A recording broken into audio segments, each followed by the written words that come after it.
Jesucristo, reinas con poder, soberano.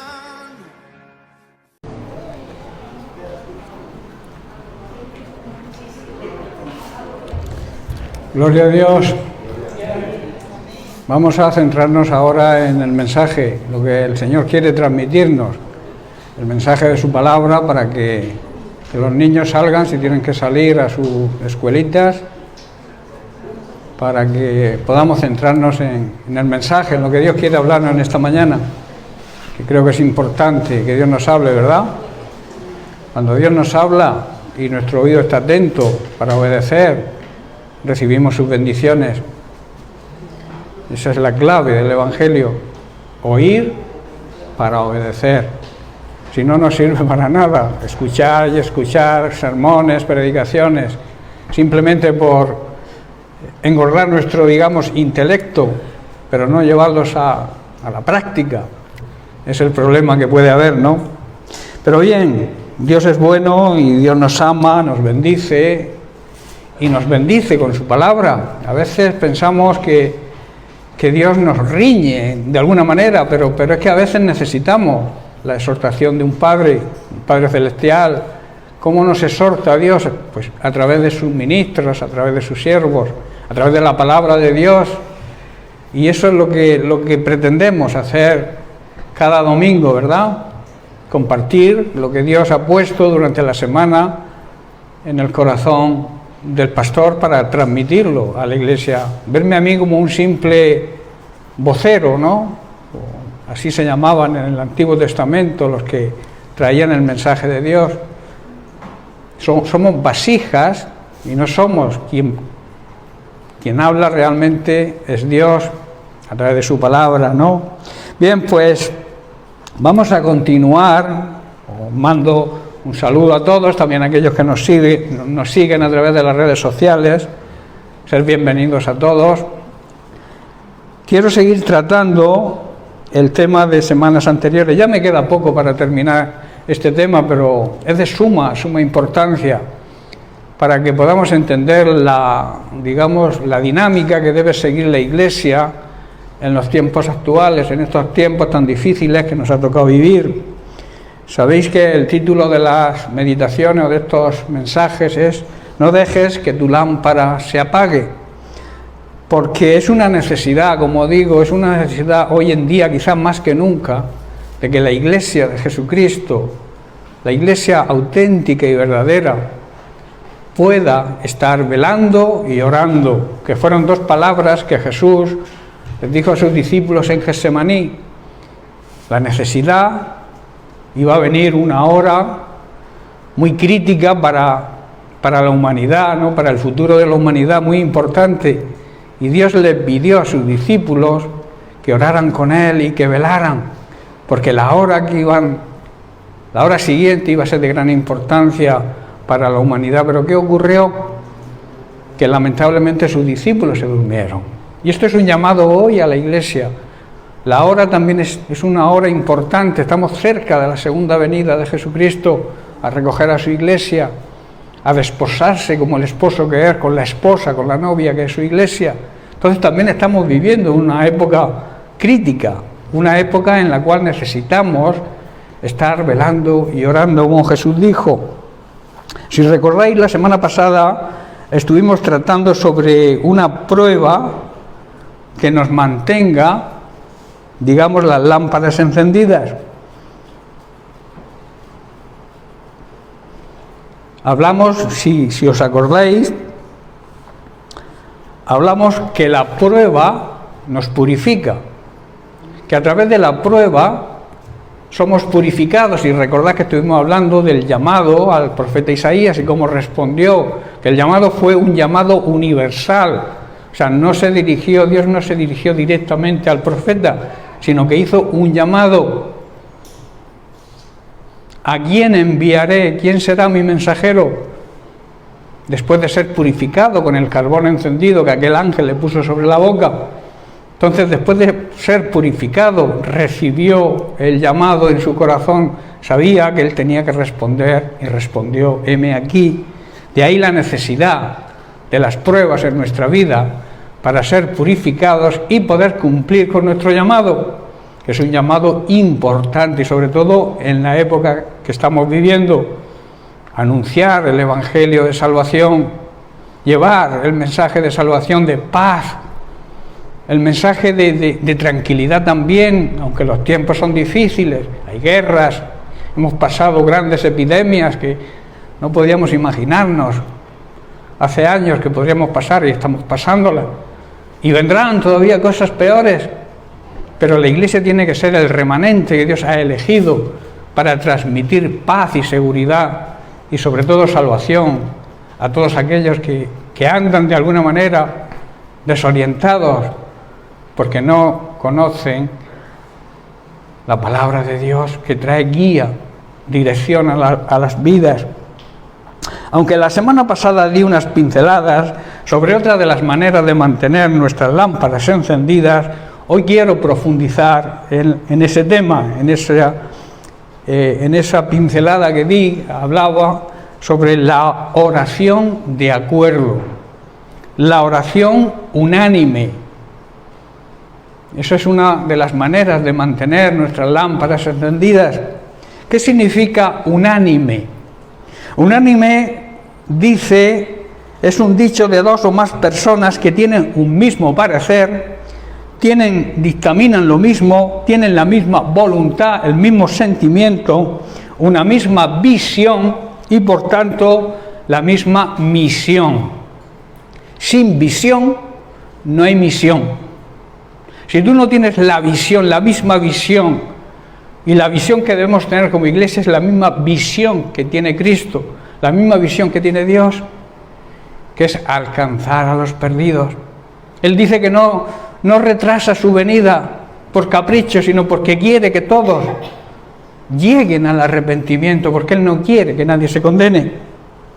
Debemos entender que cuando no hay unanimidad, cuando no estamos en la misma forma de pensar, cuando no estamos en la misma voluntad y con la misma visión, no podremos ejercitar nuestra misión de llevar almas a Cristo, de ejercitar la gran comisión. De ahí la necesidad de ponernos de acuerdo en oración. En Mateo capítulo 18, versículos 19 y 20, Jesús nos dice, aunque lo dijo entonces, nos lo dice hoy, esto es de aplicación y es actualizado para hoy.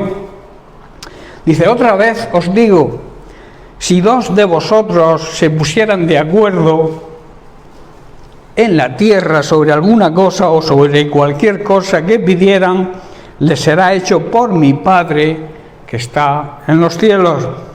Está diciendo Jesús que si dos de nosotros nos pusiéramos de acuerdo, buscando siempre la voluntad de Dios, el Padre, lo que pidan les será hecho. No todo lo que pidamos Dios lo va a conceder, sino debemos buscar la voluntad de Dios en cada problema que nos surja, en cada dificultad, en cada contratiempo, en cada prueba que surja en nuestra vida. Tenemos que buscar la voluntad de Dios para que Él nos ayude. Y una de las cosas que Jesús enseña aquí es que debemos unir la oración. Orar en particular, uno personalmente no es malo, pero lo que Jesús aquí quiere enseñar es que cuando dos, como mínimo dos, se pongan de acuerdo para hacer la voluntad de Dios, Dios va a respaldar. El tema es que, y por eso muchas iglesias con grandes cantidades de miembros son simplemente oidores de la palabra de Dios, y es porque no hay acuerdo entre los miembros, no se buscan unos a otros para cumplir, porque esto es una gran promesa del Señor, ponerse de acuerdo en oración.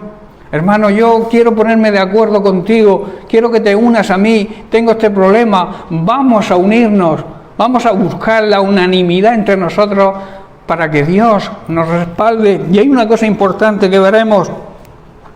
Dice el versículo 20, aquí está la gran promesa, porque donde están 2 o 3 congregados en mi nombre, o sea, están congregados para hacer mi voluntad, yo, ese yo significa mi presencia, estará en medio de ellos. Aquí encontramos una de las grandes promesas de Jesús, que quiero repetir, vuelvo a repetir, porque donde 2 o más o 3 congregados, esto habla de comunión, hermanos, esto habla de comunión entre los hermanos, 2 o 3 en común unión, en mi nombre, allí yo estoy en medio de ellos. Hermanos, el Señor promete vivir, habitar en medio de la comunión de su iglesia, en medio de la comunión de su pueblo. Y esto representa, hermanos, una gran bendición que muchos se pierden porque no entienden. Podemos estar seguros que al momento de realizar nuestras peticiones que estén alineadas con la voluntad de Dios, su presencia, hermanos, la presencia de Cristo, la presencia del mismo Dios, va a estar ahí con nosotros. Eso es una gran promesa que debemos asimilar y entender y no pasar por alto. Si entendiéramos esto de verdad, como decía el domingo pasado, si entendiéramos bien esta gran promesa de Jesús, andaríamos corriendo los hermanos unos buscando a otros para ponerse de acuerdo en oración, para que Dios respondiera respaldada, porque Dios siempre respalda su palabra. Si Dios lo dice, lo hace, pero condicionado, claro, a nuestra actitud. Si Él dice que nos juntemos como mínimo 2 o 3 en su nombre y no lo hacemos, pues la promesa no se cumple, hermanos. Seamos sabios, apliquemos la palabra de Dios en nuestra vida. El cristianismo se caracteriza porque Dios, desde siempre, desde tiempos ha querido habitar en medio de su pueblo. Hoy quiere habitar en medio de su iglesia, en medio de su familia. De ahí la importancia de que la iglesia guarde una perfecta comunión entre sus miembros. Haya una comunión, una relación de intimidad entre sus miembros. A esto se le llama una perfecta unidad. ¿Pero qué es perfecta unidad? Porque a veces confundimos el juntarnos todos, los que supuestamente se llaman cristianos, juntarnos todos, pero no, Jesús no habla de ese tipo de unidad. Jesús en su oración sacerdotal dice lo siguiente, en Juan capítulo 17, verso 20, dice, mas no ruego solamente por estos, sino también por aquellos que han de creer en mí, por la palabra de ellos, por el mensaje, por el testimonio de ellos. O sea, quiere decir que las personas van a que, o sea, Dios no ruega solamente por nosotros, por su iglesia, sino ruega también por aquellos que van a escuchar nuestro mensaje, que van a ver nuestro testimonio. De ahí la obligación de la iglesia de desempeñar su trabajo, para que los demás también puedan vivir en la unidad que Dios nos exige. Y el versículo 21 dice, para que todos, ¿qué? Sean uno. ¿Pero cómo ese uno? Dice, como tú, oh Padre, en mí y yo en ti. Él quiere que tengamos la misma unión, la misma forma de pensar, el mismo mensaje, la misma enseñanza, la misma visión y la misma misión que tiene Jesús y tiene el Padre. Esa es la unidad que Pablo luego dice en Efesios capítulo 4, verso 3, solícitos, que significa cuidadosos en guardar la unidad, ¿en qué? Del Espíritu. Cualquier unidad no vale que no sea la unidad en el Espíritu, la unidad que enseñó Jesús a través de la oración sacerdotal. Y luego dice y añade Jesús, que también ellos sean uno en nosotros. O sea que, como nosotros somos el cuerpo de Cristo, como Cristo es Dios y es la cabeza de la iglesia, quiere que nosotros juntamente con ellos tengamos el mismo pensar y el mismo sentir, Eso significa la unidad en el Espíritu. Eso significa la unidad perfecta que Jesús quiere de su iglesia. Y está diciendo Pablo, tenéis que hacer todo lo posible por mantenerse unidos en el Espíritu y enlazados mediante la paz. La contienda, ¿sabéis qué hace? Cuando hay contienda dentro de los hermanos, dentro de las congregaciones, la contienda conecte el aire. Esos que han puesto el horno y salta. Los maestros judíos solían decir, donde se sientan dos para ocuparse en el estudio de la ley, la gloria de Dios está entre ellos. Esto es algo profético sobre lo que Jesús dijo después, ¿verdad? Los judíos decían, donde se sientan dos a estudiar la ley mosaica, la gloria, la presencia de Dios está entre ellos. La palabra que los judíos usaban aquí se refería precisamente a eso, a la gloria de Dios, y la palabra es Shekinah, y hace referencia a aquella nube de gloria que los judíos vieron reposar sobre el tabernáculo de reunión y que además les protegió durante su peregrinación por el desierto.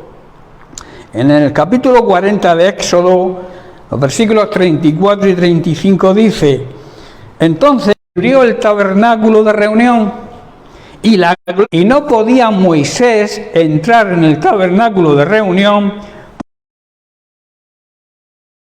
porque la nube estaba sobre él y la gloria, el Shekinah de Dios, lo llenaba. Y en el capítulo 13, versículo 21, también de Éxodo, dice, y la presencia, la gloria de Dios iba delante de ellos de día, en una columna, en una nube, para guiarlos por el camino, y de noche en una columna de fuego para alumbrarles, a fin de que anduvieran de día y de noche. Hermanos, sin la presencia de Dios no podremos caminar ni de día.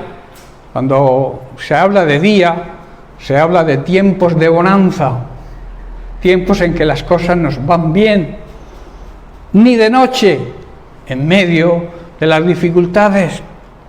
Sin la presencia de Dios, en ninguna de las dos situaciones podremos caminar. También dice que esa nube reposó sobre el templo que Salomón construyó en Jerusalén. Lo leemos en 2 de Crónicas, capítulo 5, verso 14. Dice, y no podían los sacerdotes estar allí para ministrar. Era por causa de la nube, porque la gloria, el Shekinah de Dios, había llenado la casa de Dios. Hermanos, tanto en el tabernáculo como el templo de Jerusalén eran los principales centros de adoración y de culto a Dios, donde los israelitas acudían en busca de Dios. Esta nube, a la cual llaman la gloria de Dios, era una evidencia de que Dios estaba con ellos. Esa nube demostraba que la presencia de Dios estaba en medio de ellos. Ahora, en estos tiempos, en esta dispensación, Dios no habita en un tabernáculo ni en un templo hecho de manos de hombre. Hoy nosotros, los cristianos verdaderos, somos el templo, somos la morada del Espíritu Santo, el cual está en nosotros y para reposar continuamente su gloria sobre nuestras vidas, su Shekinah. Por eso Pablo en 1 Corintios capítulo 6, verso 18 dice, ¿o ignoráis que vuestro cuerpo es el templo del Espíritu Santo, el cual habita, convive, su presencia convive con vosotros, el cual tenéis de Dios, ese cuerpo, y que no sois vuestros, no nos pertenece? De ahí el llamado de la Biblia a cuidar nuestro cuerpo, a cuidarlo de dos tipos de formas: cuidar nuestro cuerpo físico y también nuestro cuerpo espiritual. Nuestra vida espiritual tiene que ser ejemplo cuidar nuestro cuerpo. Muchas veces maltratamos nuestro cuerpo físico y las consecuencias es que nos vienen enfermedades. Y la Biblia nos dice que debemos cuidar nuestro cuerpo físico. Pero también espiritualmente hablando, también significa que debemos cuidar nuestro cuerpo, el cuerpo espiritual. ¿Cuál es el cuerpo espiritual hoy, donde el Espíritu Santo habita? ¿Quién es? Su iglesia. Nosotros somos el cuerpo y Jesucristo es la cabeza. Y debemos cuidar a la iglesia como el cuerpo de Cristo que es. Por eso no hables nunca mal de la iglesia de Jesucristo. Jesucristo pagó un gran precio por su iglesia. Así que cuando hablas mal de la iglesia, estás hablando mal de Cristo. Me refiero a la iglesia verdadera, no a las sectas que hay por ahí que se llaman también iglesias de Cristo, pero que viven en contra de la palabra de Dios. Pero la verdadera iglesia, donde Cristo y el Espíritu Santo habitan, dice que cuando nos convertimos, vienen y hacen morada en nosotros. Viven, somos el templo, como decía Pablo, y debemos cuidarlo tanto físicamente como espiritualmente, cuidar de su iglesia, no permitir que nadie difame a la iglesia de Cristo. Por eso dice que si andamos en comunión y en unidad espiritual, el Señor ha prometido que durante nuestras reuniones, nuestros cultos, incluso cuando seamos 2 o 3, que es lo que ocurre en los cultos de oración, que somos 2 o 3 o 4 o 6, aún ahí la presencia de Dios está presente. Así que aunque vengan pocos a la oración, la promesa de Dios es que Dios está ahí en medio de esos 2 o de esos 3. Por eso cuando vengas a la reunión de oración y veas poca gente, no te desanimes. Piensa que el Sequiná de Dios está ahí también. Porque cuando 2 se ponen de acuerdo en algo para hacer su voluntad, su Sequinat, su presencia está ahí con nosotros. Por ese motivo, hermanos, debemos gozarnos cada vez que tengamos la oportunidad de congregarnos, ya que no solamente tenemos comunión con nuestros hermanos, y eso es una delicia, esa armonía de estar los hermanos juntos, eso es una bendición de Dios, pero aparte de eso, a través de la alabanza, el estudio, el escuchar su palabra y la oración donde nos ponemos de acuerdo, tenemos la certeza, la seguridad que el Señor, su presencia, su gloria, está en medio de nosotros, porque Jesús lo ha prometido, Dios lo ha prometido, y Dios es fiel, siempre cumple sus promesas cuando nosotros hacemos nuestra parte, ¿verdad? Si Él dice, reúnete, y no te reúnes, pues está fuera de la presencia de Dios, porque la presencia de Dios está en medio de su iglesia, incluso cuando sean 2. Esto también habla del matrimonio. El matrimonio, el esposo y la esposa. ¿Cuántos problemas se evitarían en las familias, en los matrimonios, si los esposos se pusieran de acuerdo en oración para que la voluntad de Dios se cumpliera en su hogar? ¿Cuántos problemas con los matrimonios, con los hijos se solucionarían si hicieran caso a esta ordenanza del Señor? Se pierde la bendición. Yo siempre hablo y seguiré hablando sobre el altar familiar. Es una necesidad imperiosa, hoy en día más que nunca quizás, por la situación que vivimos. No tenemos nada más que ver cómo anda la juventud, esa desobediencia total a los padres, esa falta de respeto, de honra. Todo eso es porque no hay altar familiar. Muchos hijos de creyentes se van al mundo. ¿Por qué? Porque fallamos, hermanos.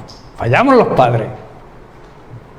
Si el otro día, ayer, oíamos con este policía que vino sobre el tema de los problemas que hay con la juventud hoy en día, sobre todo con los niños, esos problemas de desde que te raptan a los niños, te los quitan sin darte cuenta de los parques y se los llevan los depredadores.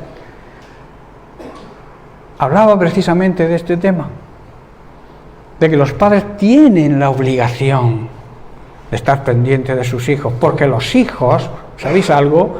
Los hijos son el espejo de los padres.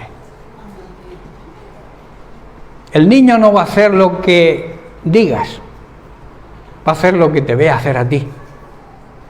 ¿Estáis comprendiendo? El niño imita al padre o a la madre.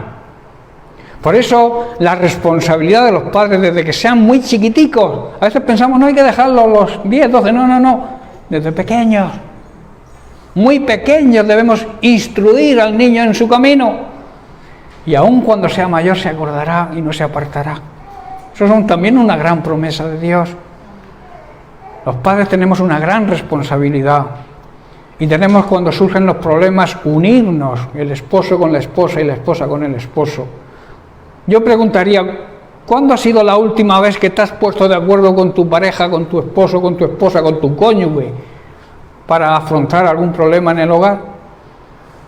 Porque problemas hay siempre. Los problemas surgen a creyentes y a no creyentes.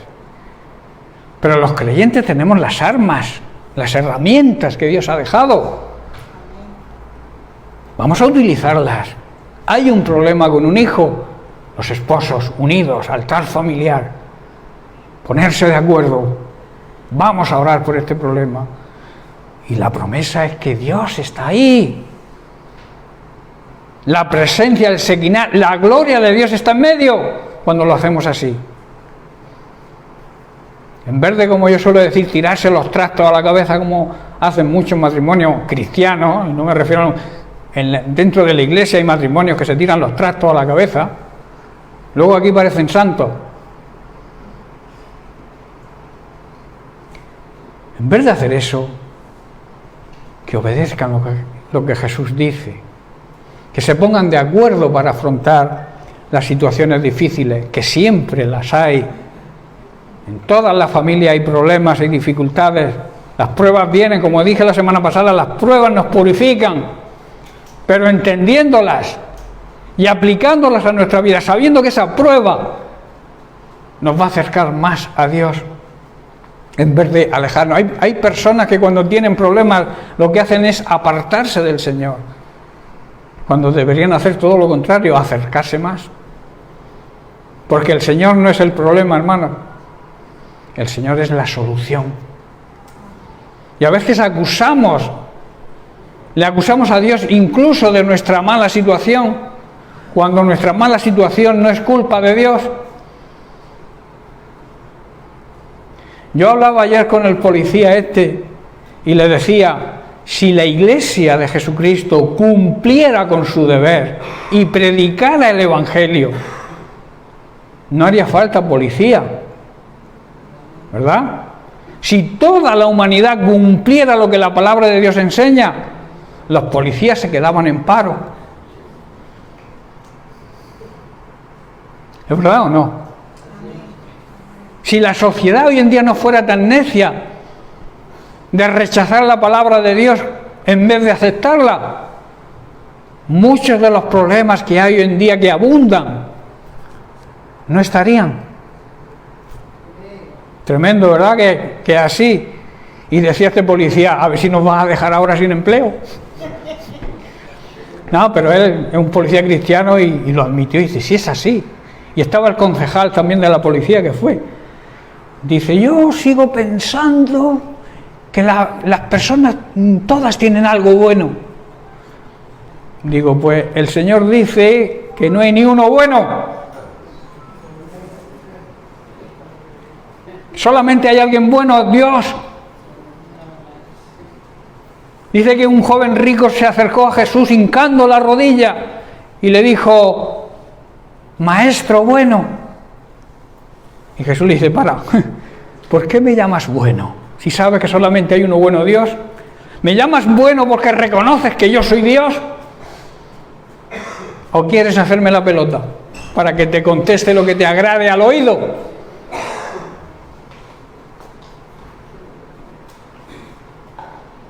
Hermanos, usemos la sabiduría, pero no nuestra sabiduría humana. Busquemos siempre la sabiduría de Dios para afrontar cualquier situación difícil. Por eso vuelvo a repetir, debemos gozarnos cuando nos congregamos, porque disfrutar de la presencia, de la comunión con los hermanos es una bendición. Y también cuando alabamos juntos al Señor, cuando estudiamos la palabra de Dios en la escuela bíblica, cuando escuchamos los mensajes de la palabra de Dios y cuando oramos, pero oración de intimidad, una oración, digamos, de calidad, que a veces lo que hacemos es presentarle la lista de la compra, Señor, dame. Y Dios lo que quiere es hablar contigo. ¿Qué es lo que significa orar? Tener una conversación con Dios. Y a través de esa conversación conocer su corazón. Y Él conocer, aunque las conoce, pero a Él le agrada que tú le digas, le muestres tu necesidad. Por eso Él quiere tener una relación continua, diaria con nosotros. Si queremos que las lámparas no se apaguen, tenemos que tener esa relación de intimidad con el Señor, que va a avivar el fuego del Espíritu Santo en nosotros.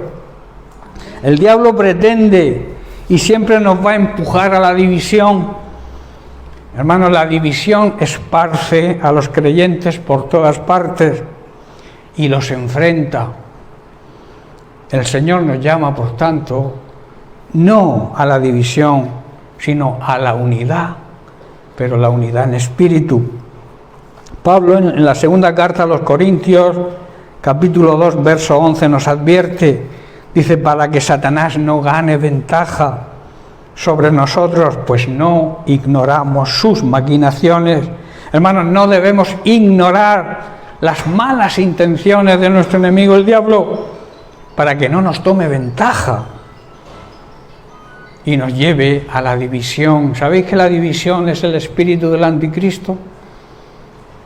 Aquel que quiere dividir a la iglesia tiene el espíritu del anticristo, que es lo que pretende, dividir. Divide y vencerás, ¿verdad? Por otro lado dice, la unión hace la fuerza. Son palabras de sabiduría. Por eso debemos mantenernos unidos y nunca enfrentados ni creando división.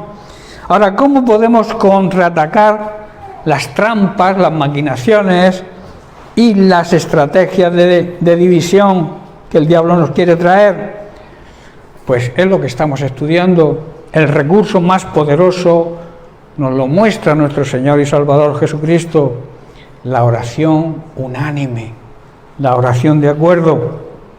Él dijo, y repito, si dos de vosotros os ponéis de acuerdo buscando la voluntad de Dios acerca de cualquier cosa que pidamos será hecha. Tremenda promesa. Palabras, hermanos, llenas de poder.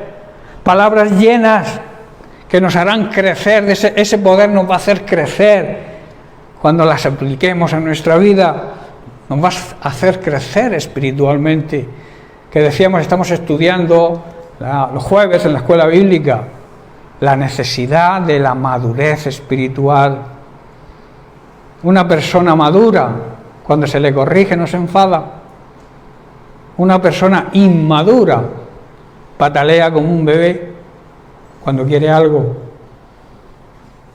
La Iglesia de Jesucristo Jesucristo nos llama a madurar espiritualmente. Esto significa que el carácter de Cristo se ha formado en cada uno de nosotros. Pablo ya lo advertía y les decía, dice, sufro como una mujer de parto para que el carácter de Cristo sea formado en vosotros. Ese era el anhelo y el deseo de Pablo. Y hoy es el anhelo y el deseo de cualquier pastor o aquel miembro del ministro del Señor que quiera y que ame a sus ovejas, que el carácter de Cristo sea formado, hermanos. Si vamos creciendo espiritualmente, porque ¿para qué instituyó Jesucristo los 5 ministerios? ¿Para qué? Para la edificación. Y edificar significa crecer La Iglesia de Jesucristo debe ser madura. Dejarnos ya los pataleos y los que hacen los bebés cuando quieren algo. El padre sabe lo que le conviene al hijo, ¿verdad? Y aunque patalee, si sabe el padre que no le conviene, no se lo da. Por eso muchas veces hace Dios con nosotros. Quizás le pedimos cosas que no están de acuerdo a su voluntad. Pataleamos para que nos la dé, pero Él no nos la da. ¿Por qué? Porque al final trae problemas a nuestra vida. Hermanos, si los creyentes viviéramos la palabra de Dios, como suelo decir, otro gallo nos cantaría. Si aplicáramos la palabra de Dios a nuestra vida, veríamos grandes logros. Todos perseguimos una meta, ¿verdad? Y no me refiero ya a metas individuales, a metas, digamos, materiales. Que no está mal, que Dios no está en contra de la riqueza, ni está en contra del dinero. Está en contra del egoísmo, de la ambición, de la prioridad que tú le des a tus ganancias. Hay personas que tienen cantidad de dinero, cantidad de riquezas, y son pobres. ¿Por qué?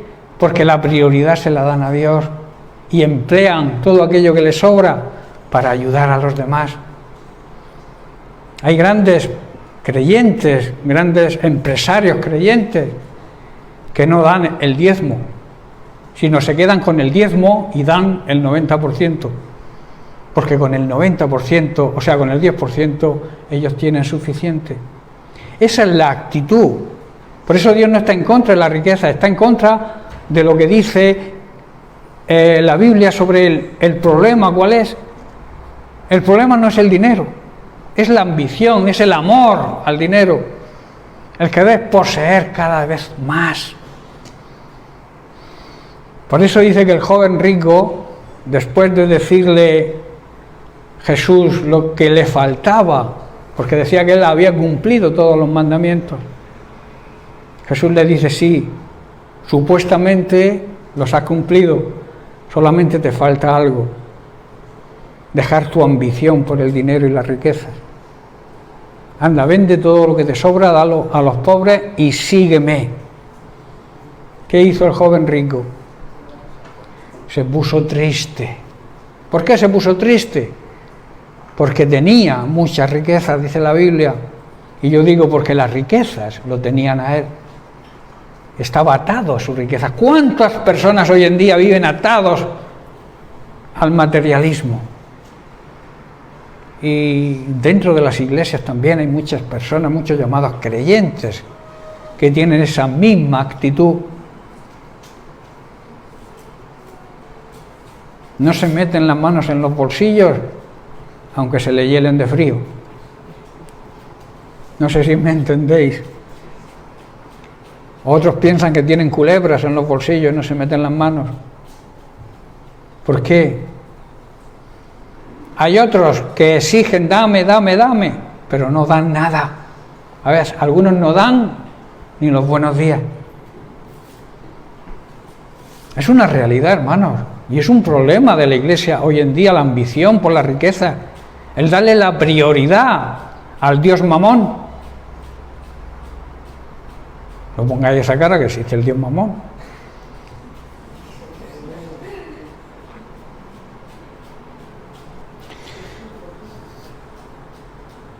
Hermanos, esto debería ser el obedecer la palabra de Dios, es buscar soluciones juntos, los hermanos juntos, en un mismo sentir, en un mismo pensar. ¿Qué debemos hacer ante una situación adversa o ante cualquier tormenta que surja? Hermanos, debemos buscar a alguien para ponernos de acuerdo con él.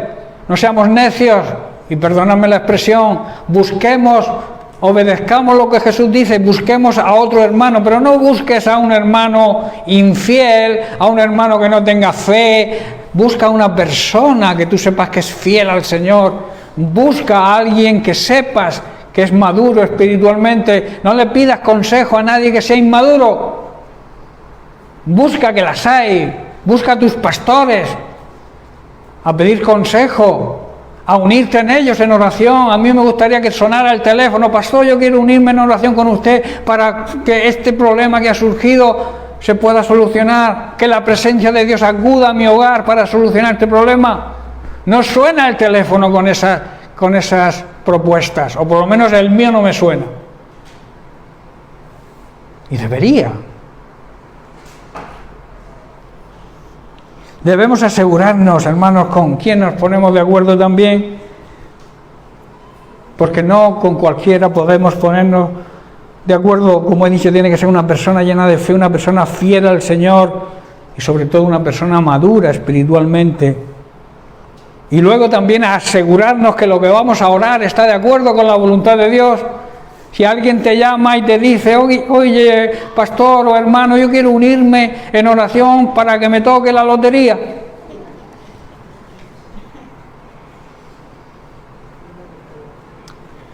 ahí no va a responder Dios, porque su voluntad no es esa. La lotería es desconfiar de Dios. Es no confiar que Dios te va a proveer de lo necesario y por eso juegas a la lotería. Buscando también, digamos, en no trabajar. Si me hago rico ya no trabajo. O sea, eso no son principios bíblicos. Por eso Dios no te va a respaldar esa oración. También debemos estar seguros totalmente. Todo nuestro ser, nuestro espíritu, nuestra alma y nuestro cuerpo debe confiar plenamente en Dios. Quizá cuando te unas a alguien en oración con esas condicionantes que he dicho, quizá haya opiniones diferentes. Opiniones no en cuanto a los pilares básicos de la enseñanza bíblica. Eso no se pueden tocar. Yo no me puedo poner de acuerdo con nadie que niegue la divinidad de Cristo. O no me puedo poner con nadie con que diga que no existe Dios Padre, Dios Hijo y Dios Espíritu Santo como tres voluntades diferentes. No puedo ponerme de acuerdo con ese tipo de personas porque tocan los pilares básicos del Evangelio. Ahora, si son diferentes, que si él levanta la mano, que si yo no la levanto, que si tú... son cosas que no influyen en la salvación, te puedes poner de acuerdo. También debemos derribar argumentos, pensamientos, teorías e incluso imaginaciones que sean contrarias a la palabra de Dios. Cualquier cosa, pero claro, tienes que conocer la palabra de Dios. Para que cuando te venga un pensamiento o te venga una teoría que alguien te diga, una imaginación, si no conoces la palabra de Dios, difícilmente vas a poder detectar que no están de acuerdo con su voluntad, porque la voluntad de Dios es su palabra. De ahí la necesidad del estudio de la Biblia, de leerla cada día, estudiarla, meditarla, para que cuando nos lleguen esos pensamientos digan: no, presos a la obediencia a Cristo. ¿Estáis comprendiendo? Porque en 2 Corintios capítulo 10, versículos 4 y 5, Pablo nos dice: porque las armas de nuestra milicia, las herramientas de nuestra guerra, que recordemos es una guerra a vida o muerte, es una lucha entre la salvación y la condenación. Y esto es grave. Nos jugamos mucho, hermanos. En esa guerra nos jugamos nuestra vida eterna. Por eso debemos usar las armas que Pablo dice que no son carnales, sino son poderosas en Dios para la destrucción de fortalezas. ¿Las fortalezas qué son? Son cárceles espirituales en las cuales muchos viven. Adicciones y todo tipo de ataduras. Yo controlo, se suele decir cuando estás atado a algo, a la droga, a la bebida. No, si yo controlo, yo sé cuando tú no controlas, porque estás en una cárcel, en una fortaleza espiritual, que solamente con las armas espirituales se pueden romper, se pueden vencer. Por tus propias fuerzas tú no vas a salir de la droga ni del alcoholismo o del tabaquismo. Tú no vas a salir de esas ataduras. Por eso debemos buscar la ayuda de Dios. Y Dios está ahí, te la brinda.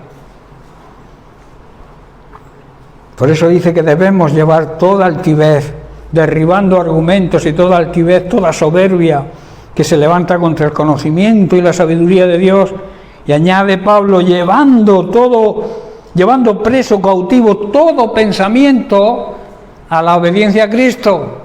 En otras palabras, debemos filtrar esos pensamientos con la Biblia, a ver si lo que pensamos está de acuerdo con la Biblia, y si no está de acuerdo, someterlos a la obediencia a Cristo. Rechazarlos, en otras palabras. En consecuencia, hermanos, después de ponerse también de acuerdo al orar, después de confesar, de decirlo con nuestra boca, nunca debemos, esto es otra cosa importante, anular la confesión de fe que hemos hecho, anularlas con palabras de duda y faltas de fe.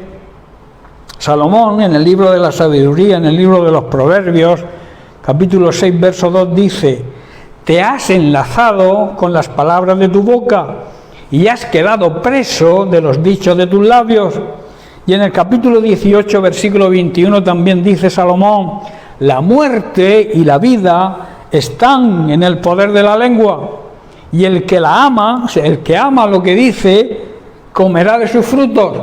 ¿Qué quiere decir esto? Que debemos confesar siempre palabras que transmitan vida.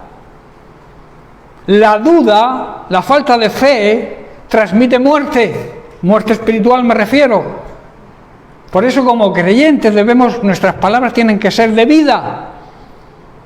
Si una persona viene a ti hundida porque tiene algún problema, no diga, pues a mí me pasa lo mismo. Estás matándola. Transmítele vida a través de la palabra de Dios, que es vida.